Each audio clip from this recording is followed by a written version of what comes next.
I finally started taking more stands in my life. I don't go to the zoo anymore. You know what I mean? I can't do it, you know? It's like, you're not even seeing the animal. Like, that's not the animal. It doesn't know how to fight. It doesn't know how to hunt. It just is the most domesticated version of the animal. They just throw food at it all day. That's not a lion.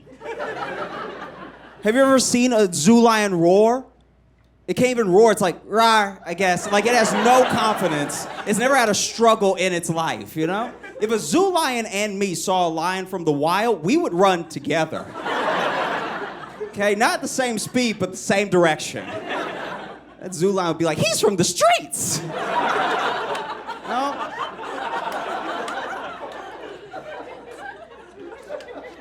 That's why I don't care. You know? That's why I don't care when people die at the zoo.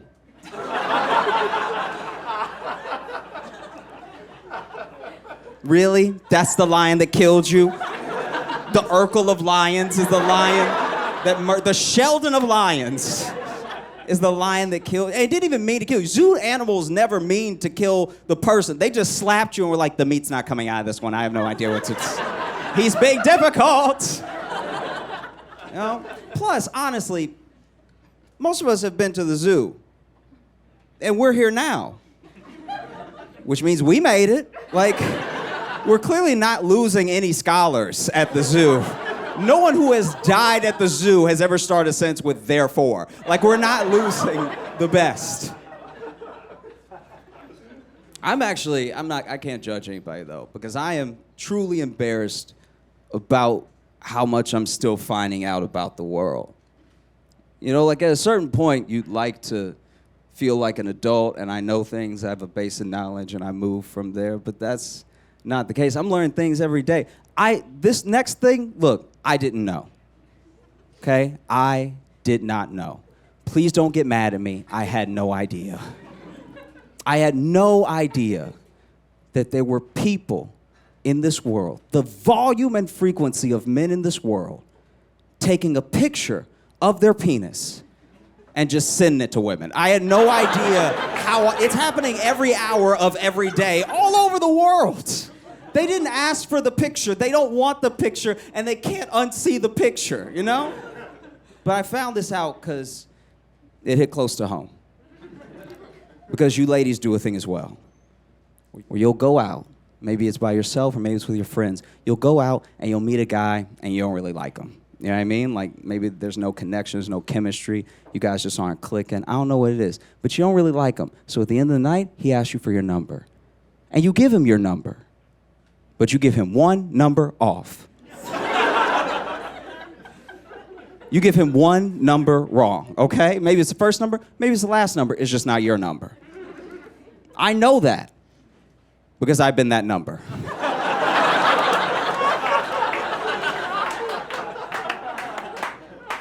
For a period of 6 months, there was some random woman out in the world giving strange men my number. And for a period of 6 months, I was receiving penises in my phone. It was terrible. I'd wake up in the morning, thank the Lord for a new day.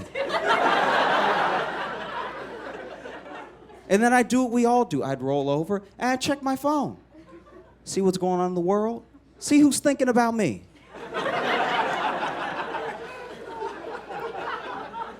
And there would be penises in my face.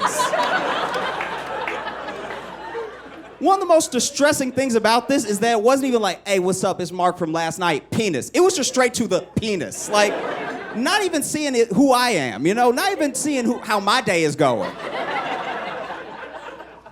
I lived in fear of my own phone. My phone would buzz and I would pray there weren't 2 penises in my pants.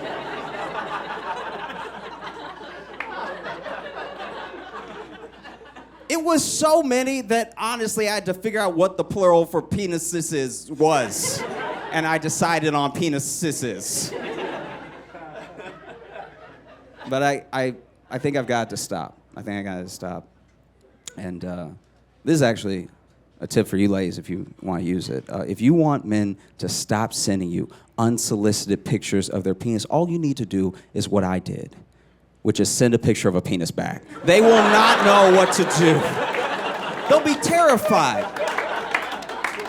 No one is less prepared to receive a picture of a penis than a man that just sent a picture of a penis to what he thought was a woman's. They'll be terrified. There's actually one where if you look at the text chain, it's just a picture of a penis, a picture of my penis, and then him going, Stephanie?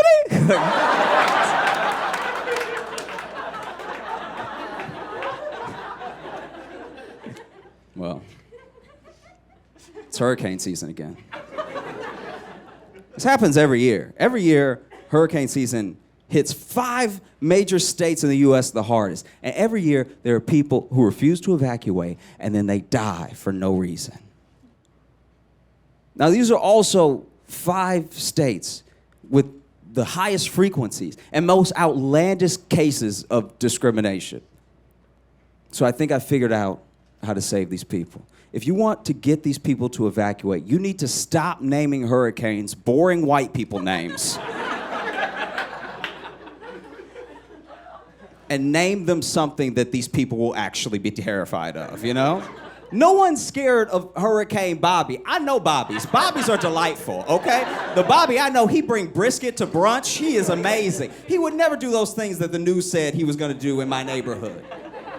You wanna scare these people, you need to get on the news like, tropical storm black son-in-law is coming down the Florida Panhandle.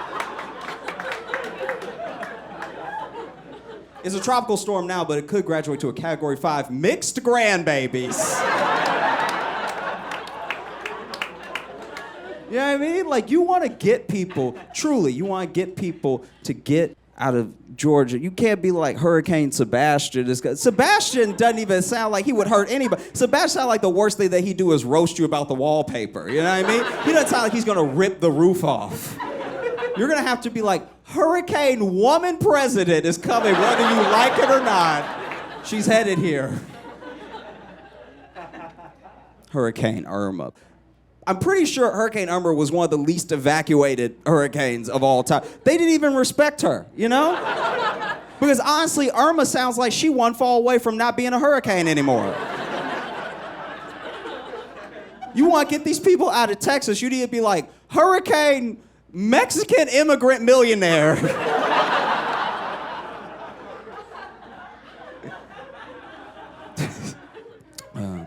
I need to make a confession to you guys. I can't see very well. I have bad eyes. My eyes are very dumb. I might as well have 2 feet where my eyes are. That's how useful my eyes are. I actually went to the optometrist, and he sat me down, and he put the thing in front of my face. I don't know what it's called, but it's the thing from the Justin Timberlake album where he like put it in front of,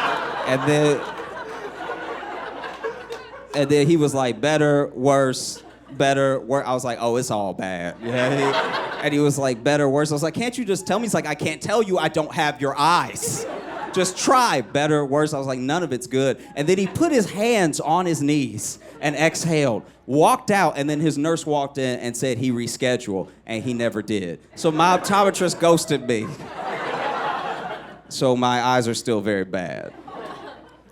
I tell that story because I was getting a smoothie.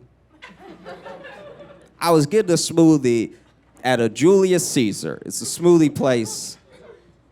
Actually, you know what? It's not Julius. It's Orange Julius.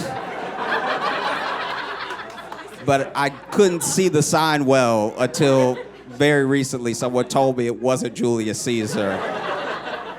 Either way, I was there, right? I was there, and they put the name of the smoothie in big letters, and they put all the ingredients in little letters. So then I was leaning forward on the counter as far as I could. My stomach was on the counter. I was leaning just to see what was in one of the smoothies that I might like, right? So then the cashier, she's turned around, she's bent over, she's doing something with supplies. So I'm leaning over the counter as much as I can. But then she stands up, she turns around, and we're nose to nose.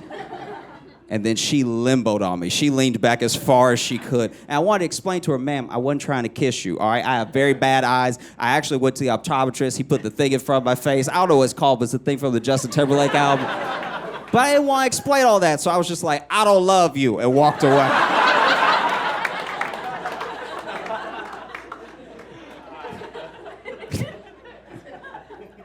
This is very embarrassing to admit, but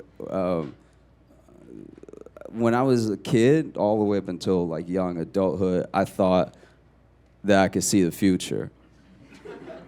And then I realized I just had common sense. Yeah, I mean, like I'll give you my best example. I had a friend from Chicago call me, and he told me he got his girlfriend pregnant by accident. And I was like, oh, dude, I knew you were gonna do that 3 years ago. And he was like, how? How is that possible? I've only known her for a year. And I was like, oh, bro, I knew you were gonna do that when I saw you walking around with no case on your phone. Like, I knew you weren't thinking ahead, you weren't taking precautions, you were living reckless, you know? You don't have a case on your phone, of course you're not wrapping it up. Come on, just walking around loose phone all day?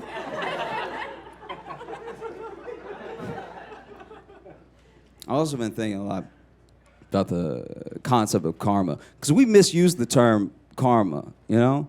Like, I was in Chicago, and I was in the South Side, like the hundreds, and I got robbed. And then I saw the guy that robbed me get robbed one block down.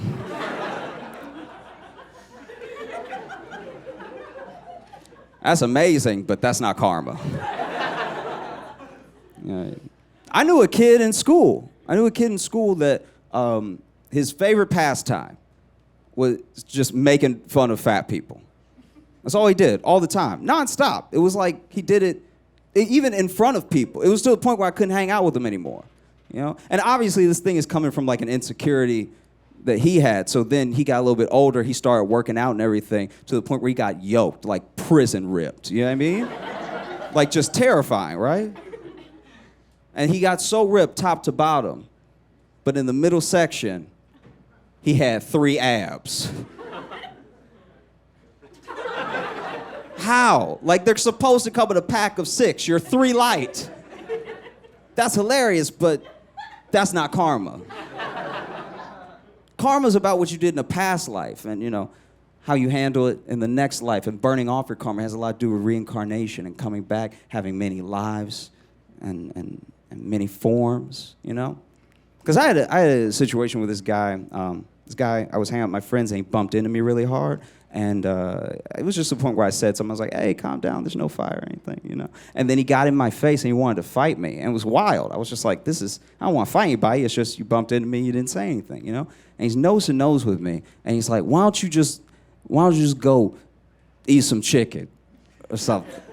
Which, like, that's a weird one. You know what I mean? Like, that's about as awkward as it is racist. You know what I mean? Like, it was to the point where I felt bad for him. I was like, do you want to try one more time? Or like, it actually makes me confident that he's not a racist. A racist would know what to do in this situation. You know?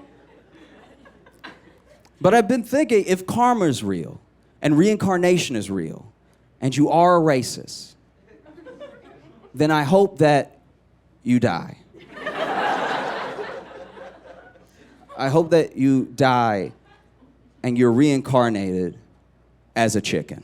I feel like it's the only way to fix this racism, because yes, you'll be racist, you'll die, you'll come back as a chicken, I will fry you. I will fry you personally, okay? You'll be delicious. I'll tear meat from bone. And it's not just chicken, honestly. It's like all the poultry can get it. Every land bird, you know? All of them. Roosters are the most racist. We never talk about it, but they are. You know, roosters wake up racist. Every day they wake up, they see the sun before us, and they're like, nit, nit, nit, nit, nit, nit, nit, ah! That's every day. And we act like we don't hear it, but it's right there. Every time I hear the nit, nit, nit, ah! You Confederate bastard. You're gonna get your day.